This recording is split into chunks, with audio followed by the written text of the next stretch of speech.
Do you know how the killers knew that Dan Markel was planning to leave town the next day? I have no idea. You didn't relay that information to anyone? Absolutely not.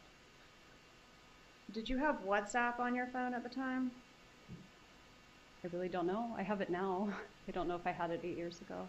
Did you communicate with anyone on WhatsApp or similar technology to relay any information about the murder of your husband? Absolutely not. Do you know if your brother Charlie had WhatsApp at the time? I have no idea. Did you communicate with him through WhatsApp? If I had WhatsApp on my phone, then maybe I did. I know I had friends who lived around the world. At that time, WhatsApp was more of a technology you used to talk to people internationally. So I know the friend I was talking to was in England. If I had WhatsApp, I would have used it to call him. Did you know that WhatsApp, the communications are encrypted, they cannot be retrieved by law enforcement? Were you aware of that? I think they can be retrieved by law enforcement, but it's one of the end-to-end encryption services.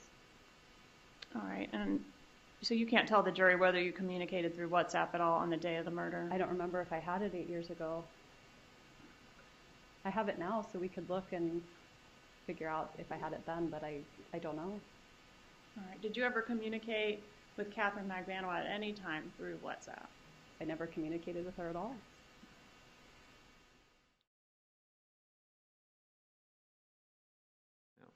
Let's talk for a second about WhatsApp. And as an aside here for a second, the government asked you the question if you used WhatsApp, right? You remember that? I remember them asking me, yes. On the day that Professor Markel was killed, you went in for the interview, right? I talked to the police. And you also gave them your phone for them to inspect. Absolutely.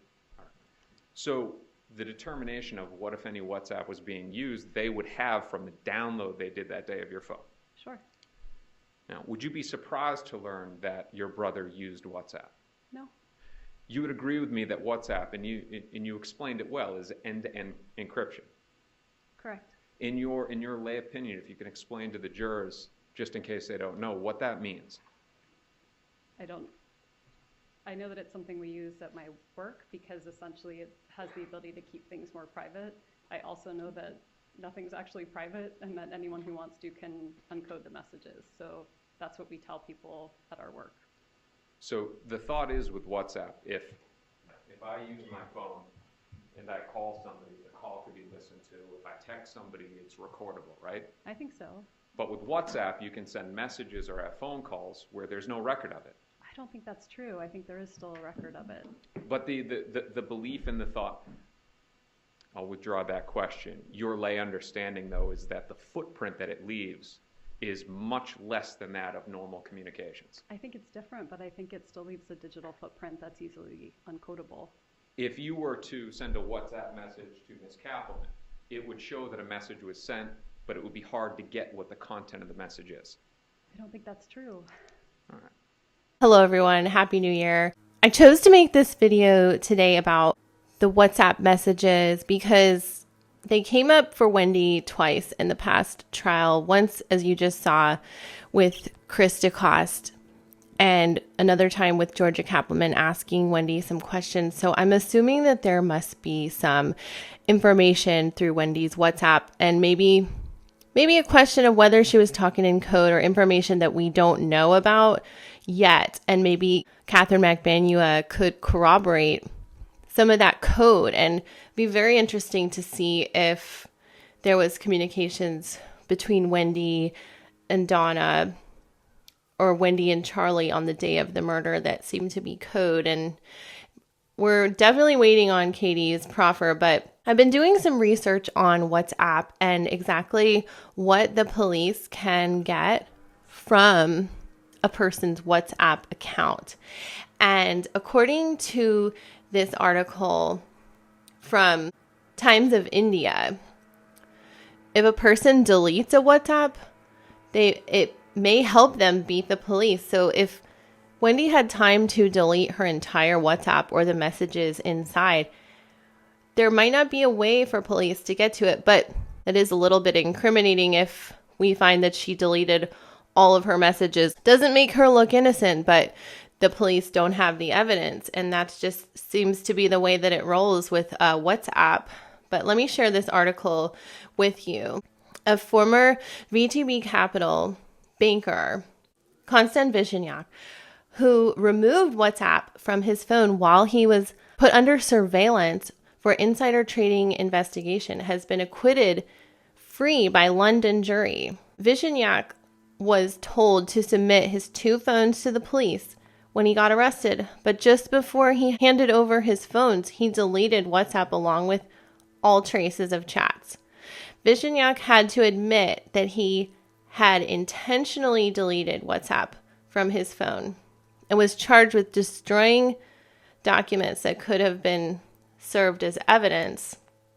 But 2 years later, now he walks free, as just deleting WhatsApp can't be the basis for charging a man with insider trading, with little to no evidence against Vishniak that he was passing information over WhatsApp. The police had to let him go. For individuals smart enough to use WhatsApp or Signal and then delete communication, it becomes very difficult to prosecute, said Tim Thomas, who formerly worked for the Financial Conduct Authority, said in a report by Bloomberg. As per the report by Bloomberg, Vishniak said he deleted WhatsApp to keep his friendships with one of the most wanted men in Britain secret. I was deleting my private information. This has nothing to do with shares. The report quoted him. Vishniak argued the reason for deleting WhatsApp was just to keep his chats private, which according to him were far more embarrassing and had nothing to do with insider trading case. Simply did not want personal chats and connections with people unrelated to the case to become political issue and attract media attention, with the police going through each and every WhatsApp chat. It goes on to say, if a phone with WhatsApp chat and backups is handed over to the police, it becomes easy to trace and retrieve chat backups. However, if the WhatsApp account is deleted entirely after deleting all of the chat backups first, then there is very little scope to retrieve anything, as even if a new WhatsApp account is created with the same phone number, it is as good as new. Also, as the backup files are not protected by WhatsApp end-to-end encryption, these can easily be accessed by the police once they seize a mobile phone. Deleting the backup files on Google Drive or iCloud makes it all the more difficult for law enforcement agencies to track the messages. As we can see here, if we don't know for sure if Wendy deleted her WhatsApp messages, as she says that she deletes her appointments and text messages. We do not know for sure about WhatsApp, or we do not know for sure of the day of Dan's murder, whether she did in fact delete those messages with her mother and brother before Detective Isom found her at the Mosaic restaurant. That's still a question. Let me know in the chat if you guys know for sure. I also wanted to share some information from the facts section on WhatsApp, and it says, we do not retain data for law enforcement purposes unless we receive valid preservation requests before a user has deleted that content from our service. In the ordinary course of providing our service, WhatsApp does not store messages once they are delivered, or transaction logs, such as delivered messages. What I've read on WhatsApp is that they kind of store information like your phone number or your profile picture. But as far as the messages, I believe that you have to have that person's phone in your hand before they delete the messages. That's kind of the conclusion that I've come to. Although, okay, so the legal process that law enforcement has to go through, law enforcement officials may contact WhatsApp with questions or emergency situations detailed below. To ensure a timely response, do not send law enforcement inquiries to WhatsApp support or any other channels not intended for law enforcement.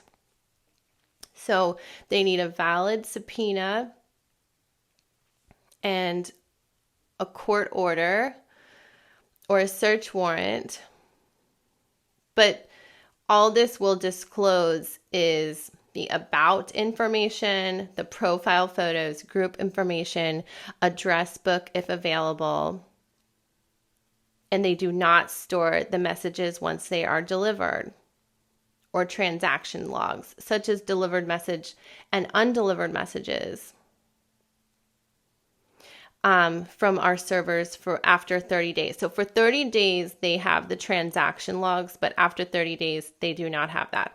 WhatsApp offers end-to-end encryptions for our services, which is always activated. They interpret the national security letter provision as applied to WhatsApp to require the production of only 2 categories of information, name and length of service. We disclose account records solely in accordance with our terms of service and applicable law. It looks like there's not a ton of information that WhatsApp can give law enforcement. I hate to be the bearer of bad news, but they've got to get the phone before this individual deletes the messages. That is probably some very frustrating information for you guys and also law enforcement to realize that people are communicating on WhatsApp with illegal activities, and there is pretty much nothing that they can do about it. It's pretty much like talking on the phone when the phone call is not being recorded. So I hope that this answers anybody's question. This definitely answered my question as far as like why it's important for police to get a phone from a suspect and why they probably apprehended Wendy so quickly, just to get any information from her phone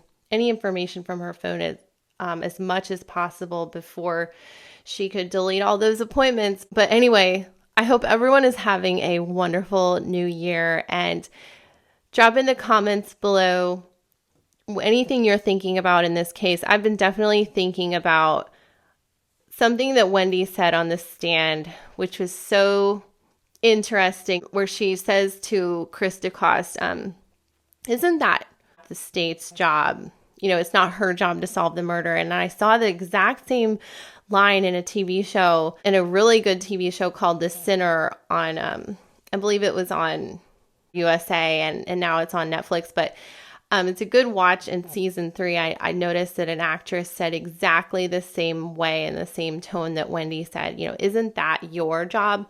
So I'm going to be doing another video about that. And I mean, maybe Wendy watches the show, but I mean, I'm also working on Charlie's call logs and waiting for those to come in, and going to get some more information from Katherine Magbanua's file at the Leon County Jail. And I'm going to be really careful not to share any information that kind of got me in trouble before, but I hope you guys are really enjoying these videos, and I really am totally in awe of you guys for continuing to follow this case. Even though there's more huge cases out there, I think we've got to keep following this one, and thank you guys so much for watching, and have a wonderful day.